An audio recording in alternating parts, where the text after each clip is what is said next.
Eh, Alhamdulillah, nastaghfiruka wa na'udzu billahi min syururi anfusina wa min sayyiati a'malina, may yahdihillahu fala mudilla lahu wa may yudlil fala hadiya lahu. Asyhadu an la ilaha illallah wahdahu la syarika lahu wa asyhadu anna Muhammadan 'abduhu wa rasuluhu la nabiyya ba'dah. Allahumma shalli wa sallim wa barik ala sayyidina Muhammad wa ala alihi wa sahbihi ajma'in amma ba'du. Kita lanjutkan kembali kajian qawaid fikih kita dengan menggunakan kitab karangan Syekh Dr. Labib Najib ya. Mensyarah matan yang dikarang oleh Syekh Ali Ismail Al-Qudaimi ya, kitabnya Al-Jawahir Al-Adiniyah bisyarhi Ad-Durrah Al-Qudaimiyah fi Al-Qawaid Al-Fiqhiyah. Baik, qala al-muallif rahimahullah wa nafa'ana bi ulumihi fid dharain lamhatun an nash'ati ilmi al-qawaidi wa tatawwurihi. Lamhatun ya, gambaran singkat ya, an-nash'ati terkait dengan tumbuhnya ilmi al-qawaidi al-fiqhiyah, tumbuhnya ilmu atau munculnya nasy'ah, munculnya munculnya ilmi ilmu al-qawaid al-fiqhiyah, ilmu qawaid al-fiqhiyah wa tatawwurihi, dan juga berkaitan dengan perkembangannya, bagaimana awal munculnya dan bagaimana perkembangannya. Laqad marrat laqad marrat al-qawaid al-fiqhiyah fi tatawwuriha bi thalathati atwarin ya, telah melewati ya al-qawaid al-fiqhiyah dalam perkembangannya, melewati berapa? Tiga tahapan ya, tiga tahapan. Yang pertama adalah at-tawrul awwalu, tawrun nusyu'i wa takwin ya, tahapan ketika di awal muncul dan awal pembentukan ya. Kemudian yang kedua, at-tawrul tsani, tawrun numuwi wa tadwin ya, tahapan dalam perkembangannya dan juga dalam penulisan ya. Kemudian yang ketiga, at-tawrul tsalitsu ya, at-tawrur rusukhi wat tansiq ya. Tawrur rusukh yaitu ketika ilmu qawaid fiqhiyah sudah menjadi disiplin ilmu tertentu ya, sudah mandiri ya, sudah kokoh bangunannya, wat tansiq, dan ditertibkan ya, ya, dan ditertibkan ya menjadi satu apa namanya disiplin ilmu tertentu ya. Baik, fataurul awwalu ya, tahapan yang pertama adalah ya beda'u min asri risalah, dimulai ketika zaman risalah, yaitu zaman Nabi Muhammad Shallallahu Alaihi Wasallam, atau asri tasyri' ya. Zaman di mana apa namanya eh, masih asru tasyri' maksudnya itu apa, masih turunnya Al-Quran gitu ya. Tasyri' artinya pembuatan syariat, pembuatan syariat artinya ketika wahyu masih turun lah gitu ya. Haitsu kanat fihi al-bidhratul ula, haitsu kanat fihi al-bidhratul ula, al-bidhrah artinya biji ya, biji pertama, maksudnya dari pondasi lah. Kita kita ini sebagai batu pertama lah gitu ya, batu pertama, atau al-bidhrah sebenarnya itu lebih ke biji ya, biji pertama, atau ya mungkin bahasa lainnya batu pertama ya, lil qawaid al-fiqhiyah, untuk kaidah-kaidah fikih. Fa inna Nabi sallallahu alaihi wasallam ya, karena Nabi Muhammad sallallahu alaihi wasallam alladzi antaqahu Allahu bi jawami'il kalim ya, yang mana Nabi Muhammad sallallahu alaihi wasallam Allah berikan ya kemampuan berbicara dengan jawami' kalim. Al-jawami', ini aslinya al-kalim al-jawami' ya, al-kalim al-jawami'. Ini mengidhofahkan mausuf kepada mengidhofahkan sifat kepada mausufnya ya. Al-kalim artinya perkataan ya, jamak min kalam ya, jamak min kalam ya, jamak min kalimah, afwan, jamak min kalimah ya. Kemudian al-jawami yaitu yang mengumpulkan. Artinya kalau bahasa kitanya perkataannya sedikit tapi maknanya mendalam gitu ya. Perkataannya sedikit tapi maknanya mendalam. Taib. Fakanat, ya itulah kelebihan yang diberikan oleh Allah Subhanahu wa taala kepada Nabi kita Nabi Muhammad SAW, bahwa sabda-sabdanya, ya, hadis-hadis yang beliau utarakan itu, ya, jawami'ul kalim, ringkas, ya, tapi maknanya sangat mendalam. Uti itu bijawami'ul kalim, kan gitu ya di dalam suatu hadis, ya. فكانت أحاديثه الشريفة في كثير من الأحيان بمثابة القواعد العامة. Ya. Dan hadis-hadisnya, ya, hadis-hadisnya yang mulia di banyak kesempatan, ya, itu seperti kaidah-kaidah umum, ya, seperti kaidah-kaidah umum allati tandariju tahtaha furu' fiqhiyah katsirah, ya, yang mana dari eh, sabda beliau, ya, di beberapa hadis tadi, yaitu seperti kaidah-kaidah umum yang mana di bawahnya itu terdapat turunan cabang-cabang permasalahan fikih yang banyak, ya. Contohnya, adalah al-kharaju bid-dhaman, ya, al-kharaju bid-dhaman. Apa itu al-kharaju bid-dhaman? Ada yang tahu? Hmm, ada yang tahu mungkin? Ya, al-kharaj artinya adalah manfaat, ya. Manfaat itu, ya, setara dengan tanggung jawab yang ada gitu ya. Atau kalau kaidah yang lain itu al-ghunmu bil ghurmi. Al-ghunmu bil ghurmi. Ada keuntungan, ada potensi kerugian. Ya. Al-kharaj ada manfaat itu sebanding dengan tanggung jawab yang dia bebani. Misalkan, ini di bab muamalat ini sering ya dibahas. Contoh misalkan kita meminjam sesuatu, meminjam isti'arah, ya, kita meminjam pensil, kita meminjam motor, kita meminjam mobil misalkan, bukan menyewa ya tapi meminjam, kan ada manfaat yang kita dapatkan. Nah, kemudian ketika terjadi kerusakan, nah ini ditanggung siapa? Ya, ketika terjadi kerusakan akibat dari pemakaian kita atas pinjaman tersebut, ya, itu ditanggung siapa? Nah, di sini itu, ya, mazhab Syafi'i menyatakan itu ditanggung oleh si peminjam, ya. Kenapa? Karena si peminjam ini sudah merasakan manfaatnya, maka, ya, dia juga diberikan tanggung jawab untuk ketika terjadi kerusakan selama dia meminjam, ya. Al-kharaju bil dhaman. Ya, jadi seperti itu ya kurang lebih. Nah, itu nanti banyak ya cabang apa namanya permasalahan-permasalahan dari kaidah ini. Ya, al-kharaju bil dhaman atau al-ghunmu bil ghurmi. Ada keuntungan, di samping itu juga ada kerugian, ada potensi kerugian, ya. Kemudian al-bayyinatu 'alal mudda'i wal yaminu 'ala man ankar. Afwan sebentar dulu ya.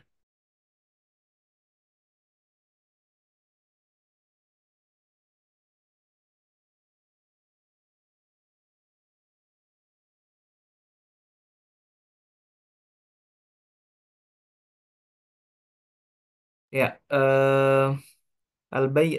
seperti ini kaidah yang selanjutnya, yaitu kaidah dalam peradilan, ya, al-bayyinatu 'alal mudda'i, bahwa bukti itu dibebankan kepada yang mengklaim, ya. Wal yaminu 'ala man ankar, dan sumpah itu dibebankan kepada yang memungkiri, artinya kepada si eh, terduga, ya, terduga pelaku, ya. Al-mudda'i yang mengklaim, ya, sedangkan al-yamin atau sumpah itu dibebankan kepada terduga pelaku, ya. Nah, ini juga Ini ya, ini kaidah dan bersumbernya dari mana? Dari hadis Nabi Muhammad SAW. Ya. Nanti insya Allah ya, apakah nanti dibahas atau enggak. Nah, tapi saya mau menyinggung sedikit di sini ya, al-bayyinah ya. Bahwa al-bayyinah ada al-bayyinah, ada al-qarinah ya, ada al-bayyinah dalam peradilan Islam tuh ya, al-bayyinah, ada al-qarinah khususnya dalam mazhab Syafi'i ya.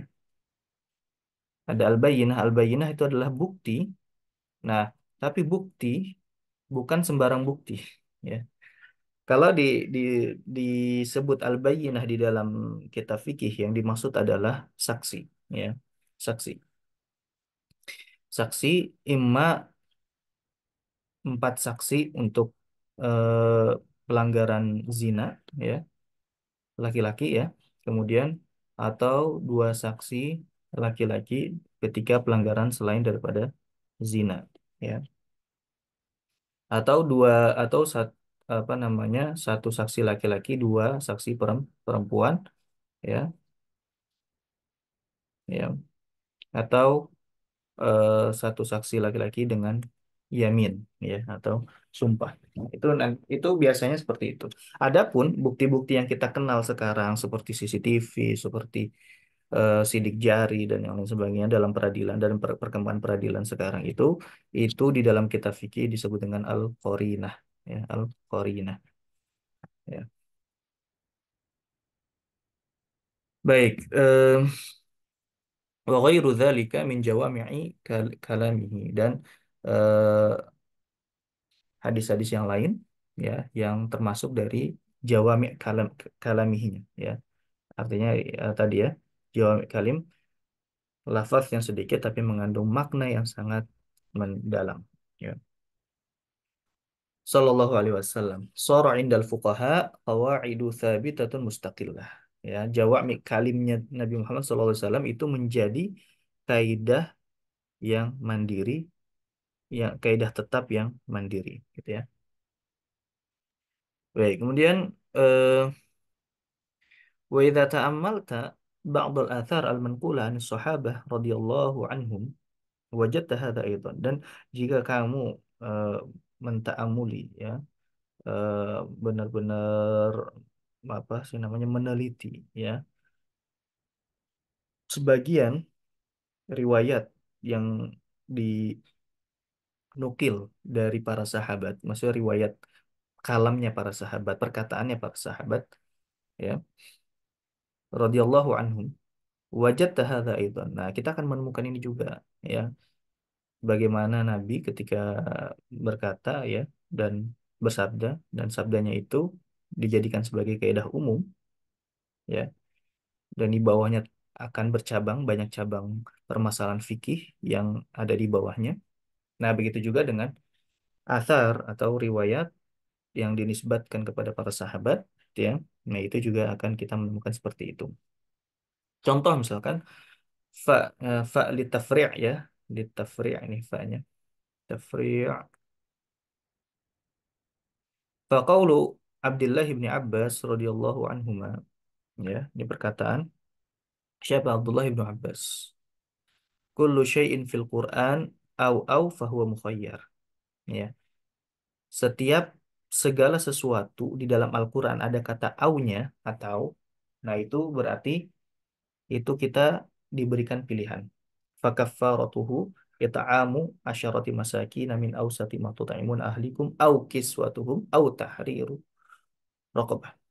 Ya, fakaffaratuhu it'amu asyarati masakin min awsati ma tut'imun ahlikum au kiswatuhum au tahriru raqabah. Ya, itu ada pilihan di situ. Ya. Kemudian wa kullu syai'in fa illam tajidu, dan setiap perkara ada kata fa illam tajidu ya, fahuwal awwal fal awwal, maka bukan pilihan tapi step by step, bukan tapi jika yang pertama tidak ada maka kedua ya, jika pertama tidak ada maka apa turun ke pilihan yang kedua, jika tidak ada yang kedua maka ketiga. Nah, itu ketika kita menemukan fa'ilam tajidu. Kemudian juga ada perkataannya Ibnu Mas'ud ya, ketika ada ya ayyuhal ladzina amanu ya fa asghi laka sam'ak fa imma khairan tu'maru bihi au syarran tunha anhu, ya. Ketika ada ya ayyuhalladzina amanu, maka eh, apa namanya, fokuskanlah pendengaran kita ke setelah ya ayyuhalladzina amanu. Kenapa? Karena setelah ya ayyuhalladzina amanu itu ada kebaikan yang kita diperintahkan untuk itu, atau ada keburukan yang kita dilarang untuk melakukannya, ya. Nah, perkataan Ibnu Abbas ini atau Ibnu Mas'ud yang tadi yu'addu qaidatan. Nah, ini sebagai kaidah. Nah, ini perkataan Ibnu Abbas ini dianggap sebagai apa? Atau ditentukan sebagai kaidah. Fi babil kafarat, di bab kafarat. Wa takhir fiha. Karena di dalam kafarat, ya, itu ada yang sifatnya takhir, ada yang sifatnya tartib, ya. Takhir, ya, takhir, ada yang tertib. Ya, tergantung kafarat apa, ya. Tergantung kafarat apa. Yang jelas ketika ada au berarti takhir, pilihan sifatnya. Kalau misalkan ada fa'ilam tajidu, maka itu apa? Tartib, ya. Tartib atau berurutan. Ya, yang pertama dulu, kalau nggak ada baru yang kedua, kalau nggak ada baru yang ketiga. Baik, wal halu nafsuhu fi asri at-tabi'in, dan begitu juga keadaan seperti itu ketika di zaman siapa? At-tabi'in, setelah zaman para sahabat, ya. Baik, kemudian kita masuk ke tahapan yang kedua. Wa amma tawru tsani, dan adapun tahapan yang kedua, fayabda'u min hini tadwinil qawa'idil fiqhiyah kafannin mustaqil. Nah, dimulai dari kapan? Dimulai ketika qawaid fikih ini ditulis, ya, dikodifikasi, ya, dikodifikasi kafannin mustaqil, menjadi satu cabang ilmu, ya, atau satu disiplin ilmu, ya, mandiri, secara mandiri. Waqad ta'akhkhara dzalika, akan tetapi tadwin di sini menjadi satu cabang ilmu, ya, khususnya untuk qawaid fikih ini ta'akhkhara, ya, agak terlambat memang, agak terlambat ila al-qarni rabi', sampai ke abad keempat, ya, abad keempat, abad keempat Hijriah, wa ma ba'dahu, dan juga setelahnya. Wa mimma yashhadu lahu tarikh, dan termasuk dari apa yang dipersaksikan oleh sejarah, apa, anna fuqaha al-madhhabil Hanafi kanu asbaqa min ghairihim fi hadza, bahwa eh, para ulama, para fuqaha dari mazhab Hanafi, ya, itu lebih dahulu, ya, dari ulama mazhab yang lainnya dalam mentadwin ilmu qawaid fikih ini, ya. Jadi lebih dahulu. Kalau usul fikih, mazhab Syafi'i punya keunggulan, ya, karena Imam Syafi'i sendiri yang menulis kitabnya itu Ar-Risalah, dan Ar-Risalah ini menjadi, ya, eh qudwah, ya, bagi ulama yang lain untuk menulis kitab usul fikih, ya.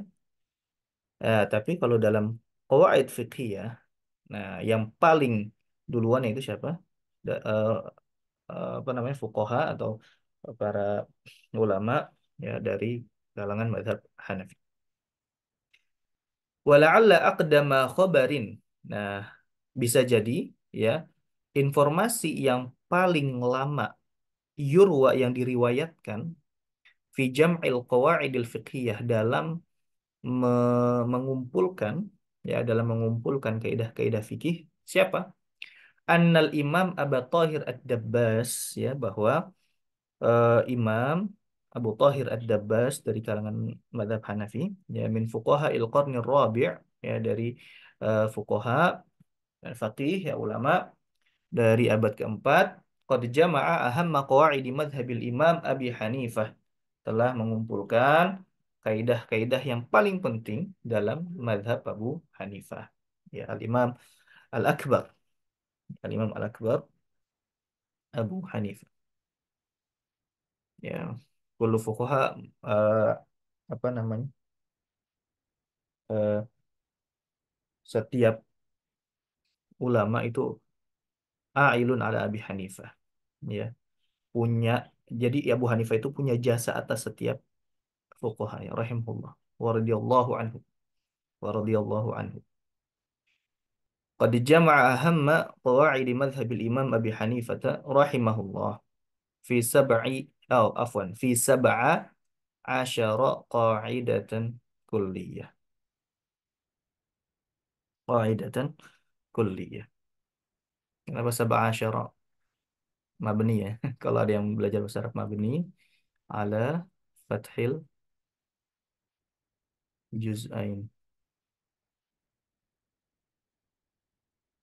Baik,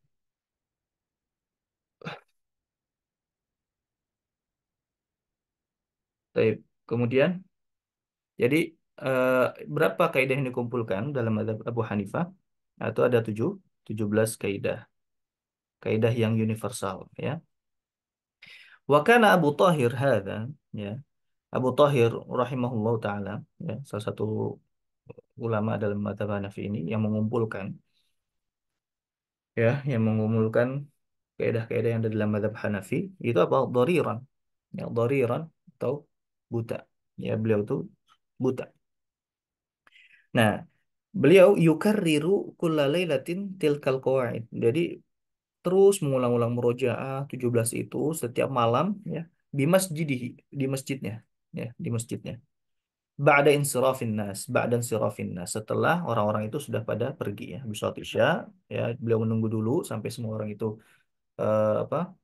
Pergi, ya, dan tidak ada lagi yang berada di masjid. Nah, barulah beliau mentakrir, ya, mengulang-ulang terus 17 kaidah tersebut, ya. Ini sebenarnya cerita ini disebutkan oleh Imam Suyuti di kitabnya, ya, Al-Asbah wan Nadhair, tapi dengan apa, ibarat yang cukup panjang. Nah, ini diringkas oleh Syekh Labib, ya, di sini. Wadzakaru, dan disebutkan, dan mereka menyebutkan, ya, anna Aba Sa'ad Al-Harawi Asy-Syafi'i, bahwa Abu Sa'ad Al-Harawi Asy-Syafi'i dari kalangan madhab Syafi'i, rahala ila Abi Tahir, ya, bepergian jauh ke Abu Tahir ini, wa naqala anhu ba'dha hadhil qawaid, dan menukilkan sebagian dari kaidah-kaidah ini. Ya, bahkan disebut di riwayat itu, kenapa menukilkannya itu, ya, secara diam-diam gitu kan. Gitu, makanya hanya bisa sebagian. Wa min jumlatiha al-qawaidu al-asasi al-masyhurah wa hiya. Nah, dan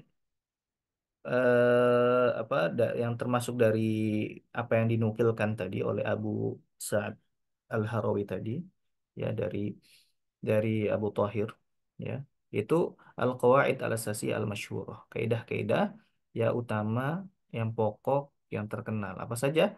Al-umuru bimaqasidiha. Yang pertama, setiap perkara itu tergantung tujuannya. Al-umuru bimaqasidiha. Insyaallah nanti ada, kita akan jelaskan lebih lanjut lagi. Kemudian al-yaqin la yazulu bisyak. Keyakinan, ya, tidak dapat hilang hanya karena keraguan. Kemudian al-masyaqqatu tajlibut taisir, bahwa kesulitan mendatangkan kemudahan. Kemudian ad-dararu yuzal, ya, eh, perkara yang ada madaratnya itu dihilangkan, atau ad-darara la darara wala dirar, ya, la darara wala dirar, tidak boleh memadaratkan diri sendiri dan juga orang lain. Ad-dararu yuzal, setiap kemadaratan itu wajib dihilangkan. Kemudian al-adatu muhakkamah, ya, bahwa kebiasaan itu, ya, itu dijadikan sebagai acuan hukum, ya. Al-adatu muhakkamah, itu kebiasaan itu dijadikan sebagai acuan acuan hukum. Baik, nanti insyaallah qawaid al-qawaidu al-kubra ini, ya, al-qawaid al-kubra, kaidah-kaidah besar ini, ya, insya Allah nanti kita akan bahas satu-satu, dan juga kaidah-kaidah cabangnya. Thumma tataba'at at-ta'alif, ya, kemudian muncullah karangan-karangan, ya, yang berkaitan dengan kaidah fikih ini. At-ta'alif jamak dari at-ta'lif, ya. At-ta'lif, ta'lif jamaknya at-ta'alif. Bisa at-ta'alif, bisa at-ta'lifat, ya. Thumma tataba'at, kemudian banyak bermunculan, ya, tulisan-tulisan, karangan-karangan, ya, di dalam disiplin ilmu ini ila yaumina hadza sampai pada zaman kita sekarang. Ilman, ya perlu diketahui bi annal qarna tsamin di abad ke-8 Al-Hijri, ya dari penanggalan Hijriyah, yu'addu al-asr adz-dzahabi, dianggap sebagai masa keemasan. Masa keemasan litadwini al-qawaid al-fiqhiyah untuk menulis ya kaidah fikih. Jadi eh, masa keemasan dalam penulisan kaidah fikih itu kapan? Yaitu ketika abad ke-8 8 Hijriah. Wa tafawwaqat inayatus Syafi'iyah fihi, dan alhamdulillah ya bahwa dari kalangan mazhab Syafi'i ini tafawwaqat ya, eh, mo- apa namanya, unggul ya, unggul dari mazhab yang lain ketika di zaman tersebut ya. Baik, kemudian amma taurus salis, kemudian pada tahapan yang ketiga, fahuwa taurul istiqrar. Taurul istiqrar yaitu tahapan dia sudah kokoh ya, al istiqrar wa rusukh, sudah kokoh, sudah tetap, sudah ajak ya bahasa kita. Sudah ajak ya, ilmunya sudah ajak, haitsu innal qawaid al fiqhiyah ya. Karena sesungguhnya kaidah-kaidah fikih ini lam yastaqirra amruha lam yastaqirra amruha tamamal istiqrar ila an wudi'at majallatul ahkam atau ila an wudi'at majallatul ahkam al-adliyah, ya karena kaidah fikih ini tidak kokoh, benar-benar kokoh sampai ya dipatenkannya ya majalah al-ahkam al-adliyah. Majalah al-ahkam al-adliyah ini seperti kitab undang-undang pada kekhilafahan Utsmani ya, kekhilafahan Utsmani, dan ini termasuk ya eh, apa namanya, menjadikan eh, apa namanya, materi-materi fikih itu dimasukkan ke dalam undang-undang ya, undang-undang. Kan sebelumnya eh, penulisan fikih itu kan ya tidak seperti kayak penulisan undang-undang ya. Ya dibiarkan seperti biasa aja gitu ya.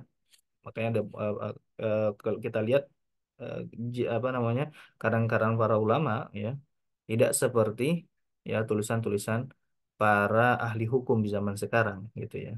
Nah, mulai muncul ya at-taqnin atau eh, apa sih namanya,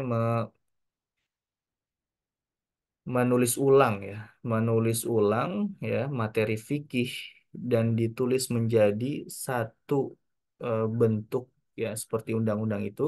Kapan pertama kali? Yaitu ketika di zaman kekhilafahan Utsmani, yaitu ketika ditulis apa majalah Al-Ahkam Al-Adliyah, dan ini eh, kebanyakan ya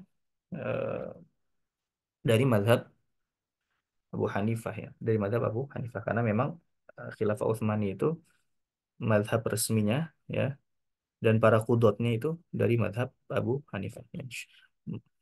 Dan banyak, dan diberi gelar apa, Syekhul Islam ya. Jadi setiap ulama atau setiap mufti, grand mufti pada di zaman kekhilafan Utsmani itu disebut apa, Syekhul Islam gitu.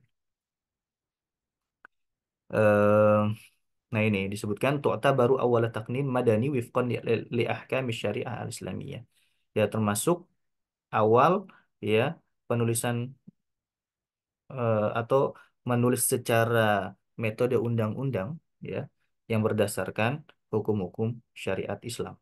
Wadzalika khilal ahdi ad-daulah al-Utsmaniyah, yaitu ketika zaman kekhilafan Utsmaniyah. Wa hiya muta'allifatun, majalah Ahkam al-Adliyah ini ya itu terdiri dari 1851 materi ya. Tusaddiruha, yang mana 1851 materi ini atau poin-poin itu ya itu diawali dengan 100 materi laisat min sulbil ahkam wa innama hiya majmu'atun minal qawaid al kulliyah bi istitna il madatil ula minha faqad kanat fi ta'rifil fiqh. Jadi ada 100 yang materinya itu disebutkan di awal, ya. Dan itu seperti kaidah-kaidah yang universal. Nanti bisa ya dibaca Majalatul Ahkam Al-Amdiyah ini, Masya Allah, termasuk apa namanya, ide para atau ijtihad para ulama, ya, di masa kekhilafan Utsmani, dan ini menunjukkan bagaimana, ya, syariat itu bisa diintegrasikan, ya, menjadi konun negara gitu ya, atau undang-undang negara gitu. Baik, kemudian ala aidi lajnati min fuhulil fuqaha, ya. Pembentukan majalah Al-Ahkam Al-Adliyah ini, ya, dibentuk oleh eh, panitia, ya, dari min fuhulil fuqaha, dari ulama-ulama yang luar biasa gitu ya. Fi awakhiri al-qarni ats-tsalits, di akhir-akhir abad ke-tsalits asyara, abad ke-13, akhir-akhir abad ke-13 Hijriah. Liyu'mala biha fil mahakim. Supaya apa? Majalah Al-Ahkam Al-Adliyah ini itu dipraktekkan di peradilan-peradilan allati unsyihat fi dzalikal ahd, yang mana peradilan-peradilan itu dibentuk ketika zaman tersebut. Nah, kalau di Indonesia alhamdulillah ada ini ya, kompilasi ya. Ada kompilasi hukum Islam, ada kompilasi hukum ekonomi Islam, ya. Atau hukum ekonomi syariah, bukan. Hukum ekonomi syariah, kompilasi hukum ekonomi syariah, KHS sama KHI. Kalau ini biasanya ini hukum keluarga, ada pernikahan, kemudian perceraian, kemudian pernikahan, perceraian, eh, wakaf juga ada di situ, ya. Nah, kalau KHS ini biasanya ada arbitrase syariah, ya, kemudian hukum yang berkaitan dengan bank syariah di situ, ya. Karena gini, kita lihat ya, ada namanya fatwa, ya, ada namanya qonun, ya. Nah, kalau fatwa ini tidak mengikat, ya. Fatwa ini tidak mengikat, sedangkan qonun ini mengikat, ya. Fatwa itu tidak mengikat, sedangkan qonun itu mengikat. Dan qonun ini kaitannya dengan kaidah yang sudah masyhur ya, hukmul hakim yarfa'ul khilaf. Jadi ketika ada orang yang berselisih, ya, satu dari madhab Syafi'i, satu dari madhab Maliki, satu dari madhab Hanafi, ya. Nah, supaya orang yang berselisih ini, nah, bisa ditengarai itu dengan cara apa? Dengan cara adanya konun yang memilih salah satu pendapat tersebut, ya. Makanya kita mengusahakan bahwa keislaman kita ini jangan sampai hanya berada pada tahap fatwa saja, ya. Tapi kita usahakan sampai tahap konun, ya. Misalkan zakat, ya, perkara zakat. Zakat ini hanya sebatas fatwa saja sekarang. Ya, wajib, zakat itu wajib dibayarkan. Dan ini kembali kesadaran masing-masing. Tapi belum sampai pada tahap konun. Ya, padahal di banyak, eh, taruhlah di ayat ya, khudz min amwalihim. Khudz, perintahnya adalah khudz, ambillah secara paksa ketika mereka tidak mau membayar gitu. Di hadis juga sama. Bahasanya khudz gitu juga ya. Ambil secara paksa, artinya ada intervensi dari negara, ya. Ada intervensi dari negara untuk mengambil itu. Ya, makanya keislaman kita jangan sampai cuma berada pada tahap fatwa saja, tapi juga kita harus naik tingkat menjadi qonun, dan itulah yang diusahakan oleh ulama-ulama kita, ya.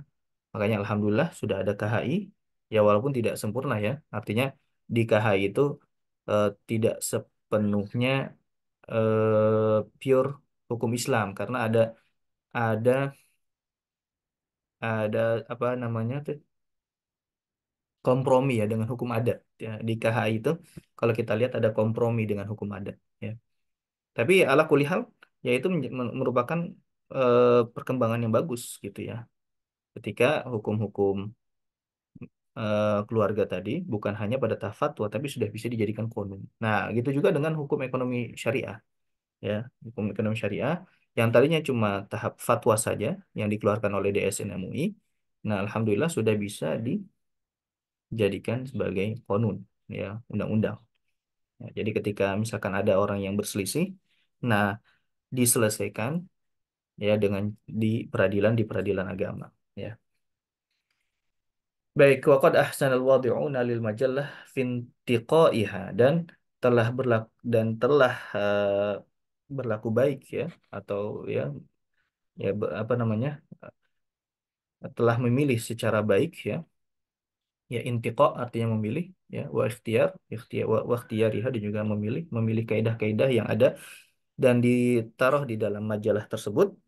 Watan watamma tansiquha tansiqan qanunian, dan di apa sih namanya, dan dibuat ya dengan eh, gaya penulisan undang-undang, ya, ra'ian, yang sangat bagus, ya, fi aujazil ibarat, dalam ungkapan yang eh, apa namanya, aujaz itu yang singkat, yang ringkas, ya. Baik. Bisa dipahami ya tadi. Baik, kemudian al-alaqatu baina al-qa'idatil fiqhiyati wal qa'idati al-usuliyah wad-dhabitul fiqhi wad-dhabiti al-fiqhi. Hubungan antara kaidah fikih dengan kaidah usul, ya. Hubungan antara kaidah fikih dengan kaidah usul dan juga dhabit fikhi. Ada kaidah fikih, ada kaidah usul, ada dhabit fikhi. Nah, ini apa ya? Apa penjelasannya? Nah, ini kita akan jelaskan berikutnya. Tatakhallasu al-furuqu bainal qawa'idil fiqhiyati wal qawa'idil al-usuliyati bi umur. Ya. Jadi secara ringkas ya, perbedaan, tatakhallasu al-furuqu bainal qawa'idil fiqhiyati wal qawa'idil usuliyati bi umur. Jadi perbedaan antara kaidah fikih dengan kaidah usul, nah ini ditentukan dengan beberapa eh, perkara ya. Yang pertama adalah min jihati ta'alluq, dari keterkaitannya, ya, keterkaitannya. Al-qawaidul fiqhiyah, bahwa kaidah fikih tata'allaqu bi af'alil ibad wa tasarrufatihi, ya, berkaitan dengan tindak tanduk seorang hamba dan perlakuan seorang hamba. Jadi kaitannya adalah bagaimana cara menghukumi, ya, atau objeknya adalah pekerjaan si mukallaf, itu objeknya, ya. Sedangkan objek daripada eh, apa namanya, kaidah usul, yaitu adalah dalil ijmali, dalil ijmali, ya, dalil secara global. Nah, insyaallah kita baca di sini. Faqaidatu al-umur bimaqasidiha, maka kaidah, yaitu setiap perkara tergantung tujuannya, tandari tahtaha, ya, di bawahnya itu terkandung apa, beberapa masalah dalam ibadat, ya, dalam muamalat, dalam jinayat, ya, dalam hukuman, ya. Di dalam ibadat ada yang berkaitan dengan kaidah al-umur bi maqasidiha. Ketika sholat, ya, misalkan ketika sholat dia harus niat, ya. Ketika muamalat, ya, ketika dia menggunakan lafaz kiasan, maka apa niatnya di situ. Nah, ketika jinayat juga sama, ya, misalkan dia membunuh, ya, membunuhnya ini ada unsur ini enggak dia di situ, ya. Kemudian ukubat juga sama, hukuman, ya. Nah, itu itulah kaidah fikih ya. Jadi dia bagaimana menghukumi, ya, menghukumi tindak tanduk seorang hamba, ya, objeknya adalah itu, dan akan tetapi kaidah jadi karena ada kemiripan dalam beberapa perkara ini, akhirnya dibentuklah satu kaidah yang universal, yaitu al-umuru bimaqasidiha, salah satunya. Nah, amal qawaidul usuliyah, adapun kaidah usul, fala tata'allaqu bil masail al-amaliyah, maka tidak berkaitan dengan masalah-masalah yang berkaitan dengan amal atau perbuatan, ya, perbuatan seorang hamba. Bal hiya, akan tetapi kaidah usul adalah adatun lima'rifatil hukmi syar'i, yaitu alat untuk mengetahui hukum syar'i. Minat dalil at-tafsili, dari dalil yang global, ya. Jadi gini, contoh misalkan eh aqimus shalah, ya, aqimu as-shalah. Nah, aqimus shalah ini dalil tafsili, ya, dalil rinci, yaitu perintah untuk sholat. Nah, dalil tafsili ini nanti kaitannya sama fikih, tapi usul, fungsi usul fikih di mana? Nah, ketika kita melihat ini perintah, perintah di sini maknanya apa? Nah, disinilah baru peran usul fikih di sini. Makanya datang kaidah usul yang berkata al-amru lil wujub, bahwa perintah itu secara asal menunjukkan apa? Kewajiban. Nah, inilah usul fikih di sini, kaidah usul, ya. Jadi kaidah usul adalah alat untuk membantu kita memahami hukum yang ada pada dalil terperinci. Ya, aqimus shalah. Nah, alatnya apa? Alatnya dari kaidah usul, yaitu ketika kita menemukan perintah, maka perintah secara asal adalah menunjukkan kewajiban. Wa atuz zakah. Nah, sama juga, ya. Ketika disuruh kita untuk membayar zakat, nah ini perintah nih. Nah, usul fikih berkata apa? Perintah secara asal itu menunjukkan kewajiban, ya. Wala taqrabuz zina, ada pelarangan di sini. Janganlah kalian mendekati zina, ya. Nah, ini dalil tafsili, dalil perinci. Nah, tapi uh, uh, muhimmatul usul atau tugas usul fikih di mana? Nah, usul fikih membantu kita memahami, oh, ini ada larangan. Nah, larangan itu secara asal menunjukkan apa? Secara asal menunjukkan keharaman, ya. Baik. Kemudian em, min jihati kauni ihdahuma thamratan lil akhar, ya, bahwa eh, dari yang kedua, ya, perkara yang kedua dalam membedakan antara qawaid fikih dan qawaid usuliyah, yaitu apa? Bahwa salah satunya adalah buah daripada yang lain. Contoh misalkan al-qawaidul fiqhiyah, bahwa kaidah fikih adalah dhabit, ya, pakem, ya, lithamroti al mutahaqqiqah min usulil fiqh, ya, pakem dari buah yang dihasilkan dari usul usul fikih, ya, pakem yang dari buah yang dihasilkan dari usul usul fikih.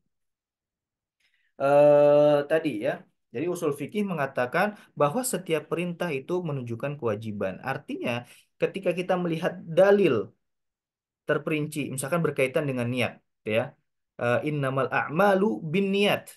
Ya, di situ innamal a'malu binniyat, bahwa sesungguhnya setiap perkara itu harus dengan niatnya.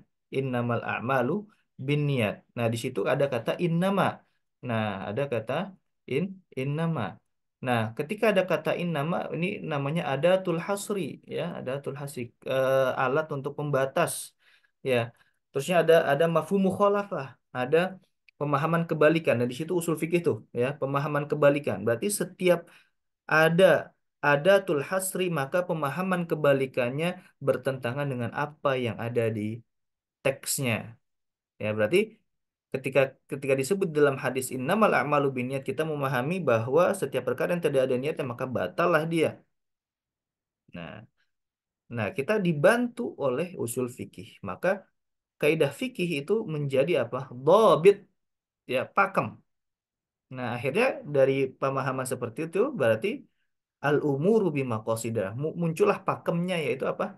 Al-umuru bimaqasidiha. Setiap perkara itu harus sesuai dengan tujuannya. Baik. Inna qawaidal usul, ya. Karena sesungguhnya kaidah-kaidah usul hiyal wasail, ya itu adalah wasilah alladzi yatawassalu al-mujtahidu min khilaliha ila ma'rifatil ahkam asy-syar'iyyah. Karena kaidah usul secara asal itu adalah wasilah bagi seorang mujtahid, ya, untuk dia bisa mengetahui hukum-hukum syariat yang tadi ya. Wa qawaidul fiqh tadbitu hadhil ahkam, dan kaidah fikih yang menjadikan pakem hukum-hukum tadi, ya. Oh tadi, ini niat wajib ya dari kaidah usul ya tadi, ada mafhum mukhalafah, ada al-amru lil wujub, ada an-nahyu ada an-nahyu lil hurmah dan segala macamnya itu, ya, kemudian memunculkan hukum, banyak hukum. Nah, dari banyak hukum itu akhirnya kita menyimpulkan satu pakem bahwa kaidahnya seperti ini, ya. Oke, kemudian min jihati taqaddumi ihdahuma fil wujud. Nah, kemudian dilihat dari siapa yang paling muncul duluan, paling muncul duluan bukan secara kodifikasi, bukan secara penulisan, bukan, tapi secara apa namanya, tartib adzihni. Siapa yang paling muncul duluan di otak, ya, secara urutan, ya. Contoh gini, ada ilmu, ada irodah. Ada irodah, ada kudroh, ya. Ada keinginan, ada kemampuan, ya. Yang mana muncul duluan di di di otak kita? Irodah dulu, keinginan dulu, baru ada kemam kemampuan, kan seperti itu. Irodah baru kemam kemampuan, ya. Ada irodah dulu baru kemampuan. Nah, ini seperti itu juga. Ada, ya, eh, kaidah usul dulu baru ada kaidah fikih, gitu ya. Itu secara tartib zihni namanya, urutan yang ada di dalam otak, ya. Makanya di sini disebutkan al-qawaidul fiqhiyah mutaakhiratun fi wujudiha dzihni, bahwa kaidah fiqhiyah itu datang terlambat atau muncul terlambat di dalam otak kita, ya, an qawaidi al-usuliyah, daripada kaidah usul. Karena kan pertama muncul ya kaidah usul dulu. Ketika kita melihat dalil, oh iya, disimpulkan bahwa ini ada perintah dan perintah ini menunjukkan apa? Wajib. Nah, barulah muncul hukum. Nah, muncul hukum. Nah, dari hukum tadi kita lihat titik atau benang merahnya apa. Nah, benang merahnya itu barulah kita sebut sebagai apa? Qawaid fiqhiyah. Taib li'anna al-qawaid al-fiqhiyah tajma' ashtat al-masail. Ya, karena kaidah fikih itu mengumpulkan berbagai macam masalah. Wa tarbitu bainahuma, dan menjadikan benang merah di antara masalah-masalah tadi. Apa benang merahnya? Ya. Eh, Bainama al-qawaidul usuliyah hiya alatul mujtahid fi istinbatil furu' al-fiqhiyah. Nah, adapun kaidah usul itu adalah alat bagi seorang mujtahid untuk mengambil hukum fikih, ya.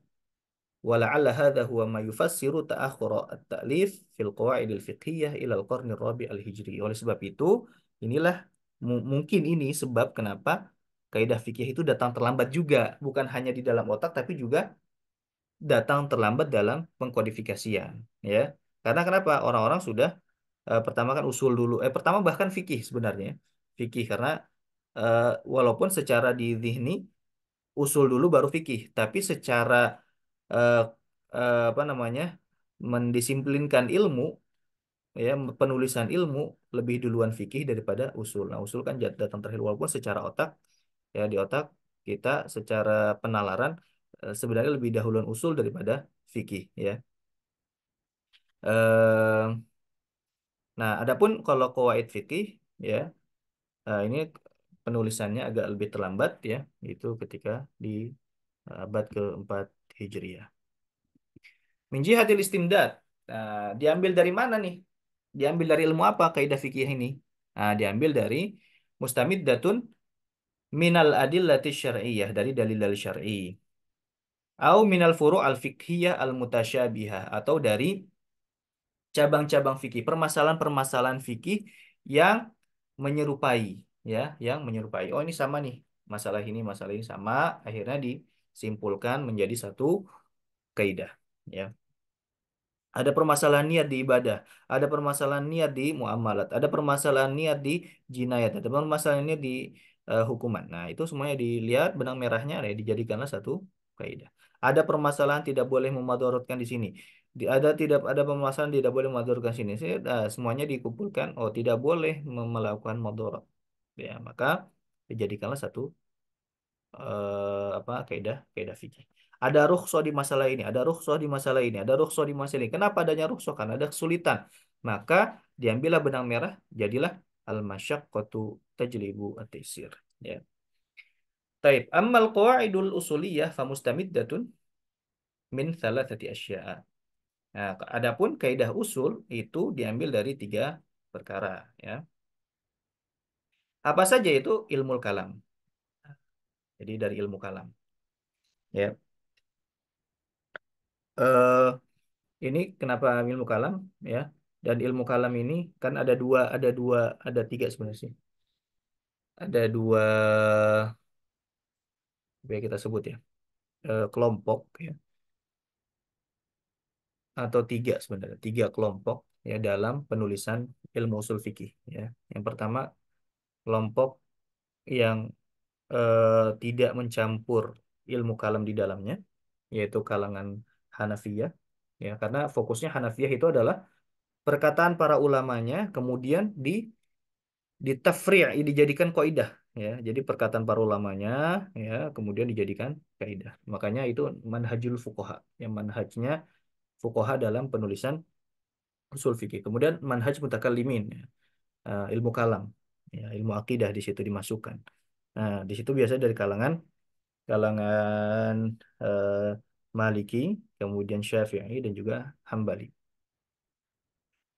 Eh ilmu kalam karena di sini untuk mengkanter ya usul fikih yang dikarang oleh Mu'tazilah ya.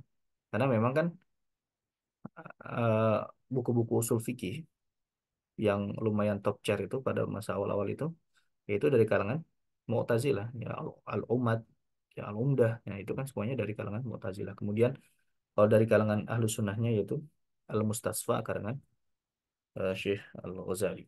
Nah, Al-Mustasfa itu sendiri juga banyak ya mengkanter pendapat-pendapat Mu'tazilah sehingga tercampurlah di situ antara usul fikih itu sendiri dengan ilmu kalam ya.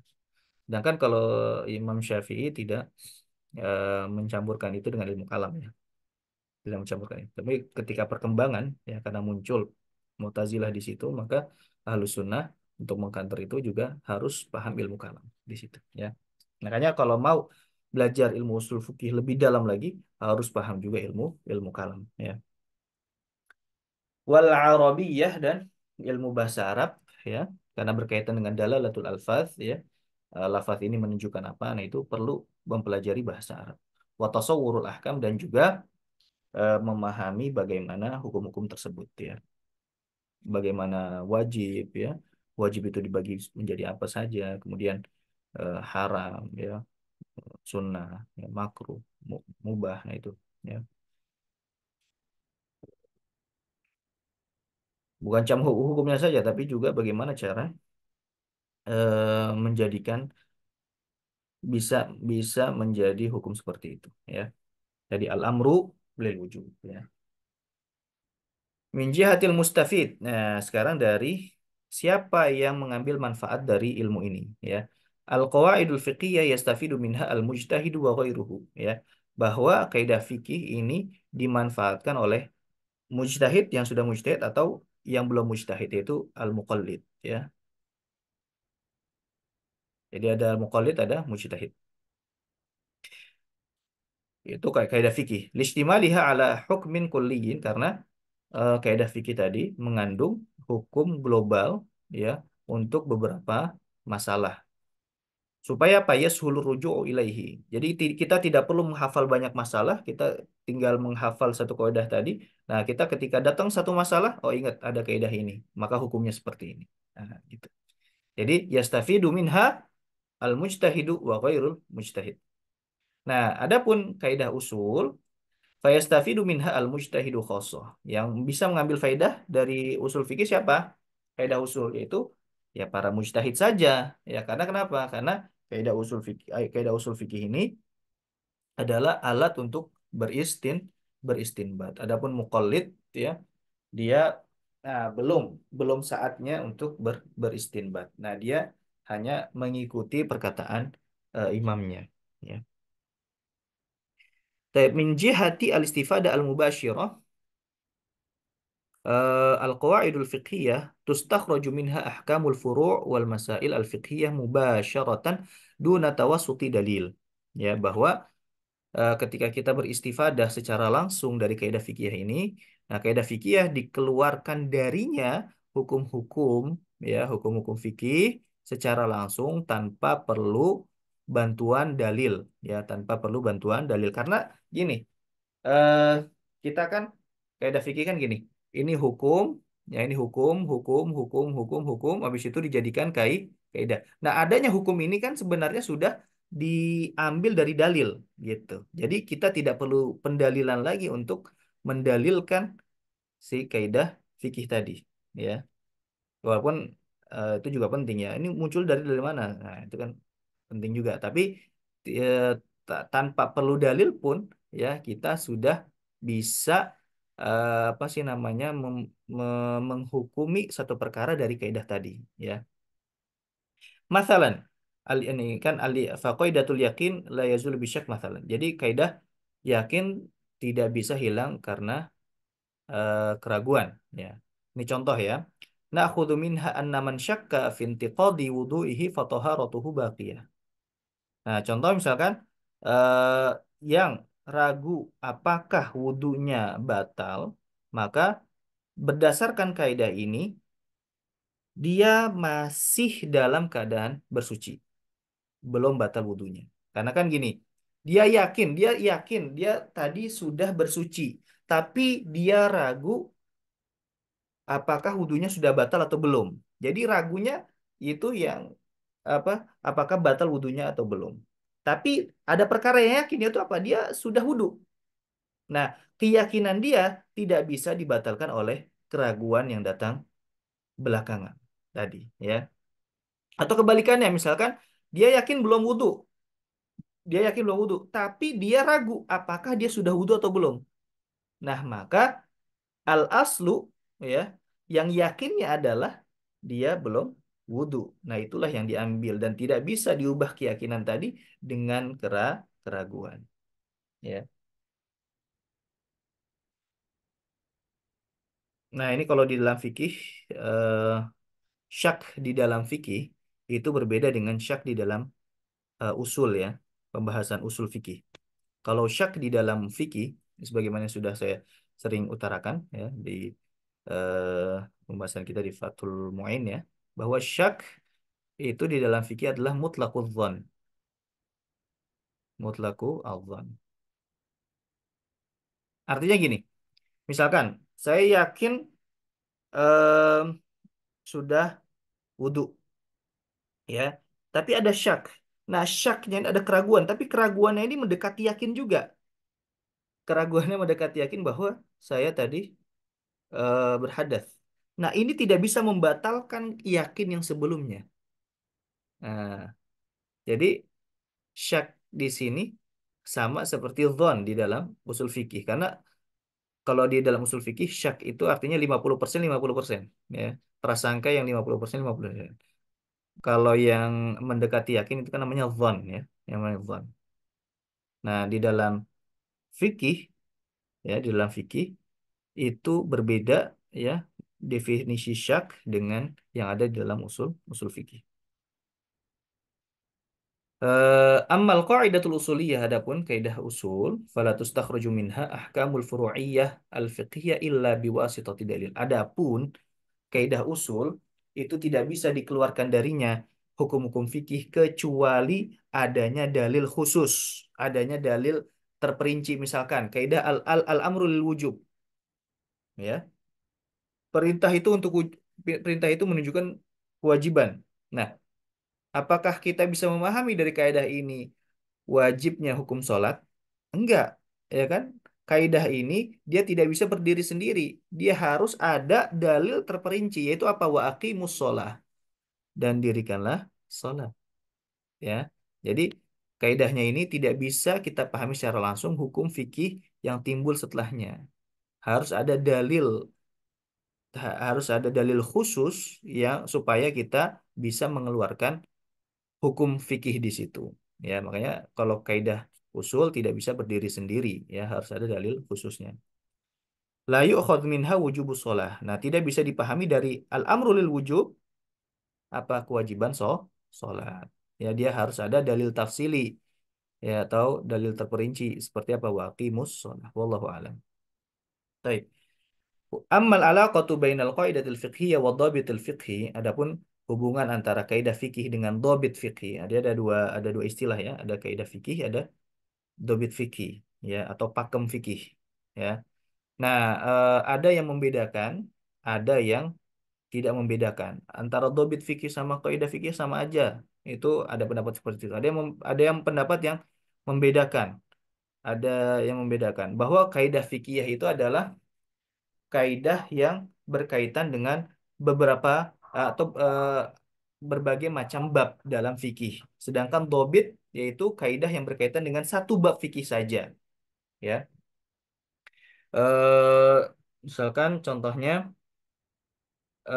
nih al umur bima qasidiha. Al umur bima qasidiha ini kaidah fikih. Karena kenapa? Karena bukan hanya dalam perkara ibadah saja, bukan dalam perkara sholat saja, tapi ada dalam perkara haji, perkara puasa, perkara zakat, perkara ibadah, perkara muamalat pun juga ada berkaitan dengan al-umur bimaqasidiha. Nah, kalau dobit fikih, ya, dobit fikih atau pakem fikih, contoh misalkan eh, kapan dinyatakan air itu sebagai air mutanajis, ya, ketika terkena qalilun najasah, sedikit daripada ya, najis. Kapan dinyatakan sebagai air mutanajis? Ketika idza warada idza warada an-najisu 'alal ma. Jika najisnya yang dia ketemu air, bukan air yang ketemu najis. Kalau air ketemu najis dan najisnya hukmi, maka air tersebut tidak mutanajis. Tapi jika sebaliknya najis yang ketemu dengan air, maka airnya menjadi mutanajis ya. Nah, itu namanya dobit. Jika hanya berkaitan dengan permasalahan tertentu dalam satu bab itu namanya dobit fikih. Kalau berkaitan dengan berbagai macam bab itu namanya kaidah fikih. Nah, itu sebagian ulama membedakan ya. Nah, yang membedakan seperti itu siapa? Itu Imam Subki di sini. Ya, al-amru al-kulli alladhi yantabiq alaihi juz'iyyatun katsirah yufham ahkamuha minha ya wa minha ma la yahtassu bibab wa minha ma yahtas. Nah, satu bab ya. Wal ghalibu fi makhtassa bibabin dan mayoritas yang khusus dengan hanya satu bab saja wa qusida minha nazmu suwar mutasyabihan an tusamma dhabitan. Nah, yang terkhusus dengan satu bab itu dinamakan dengan dhabit ya. Kemudian waqala Ibnu Nujaim, nah ini juga Ibnu Nujaim dari kalangan Hanafiyah ya, pengarang Al-Asbah wa Nadhair juga ya, bahwa annal qaidah tajma' furu'an min abwabin syatta, bahwa kaidah itu yang menggabungkan eh, macam-macam masalah dalam bab fikih dari berbagai macam bab. Sedangkan dhabit ya itu hanya di satu bab saja. Wa minal ulama, tapi ada juga ulama ya, khosotan al-mutaqaddimin, ulama-ulama terdahulu, man la yara farqan bainal qaidah wa dhabit. Ya, tidak membedakan antara kaidah dengan dhabit. Wallahu taala ala wa alam. Insyaallah kita lanjutkan dan kita akan masuk ke nazamnya pekan depan insyaallah ya. Baik, itu yang saya sampaikan. Hadirin Allah wa iyyakum ajmain ya. Kurang lebihnya mohon maaf. Kita akhiri dengan baca hamdalah dan majlis. Alhamdulillah subhanakallah wa asyhadu an la ilaha illa anta astaghfiruka. Kalau ada diskusi mungkin di grup saja ya. Baik, assalamualaikum warahmatullahi wabarakatuh. Waalaikumsalam. الله جزاك الله خير.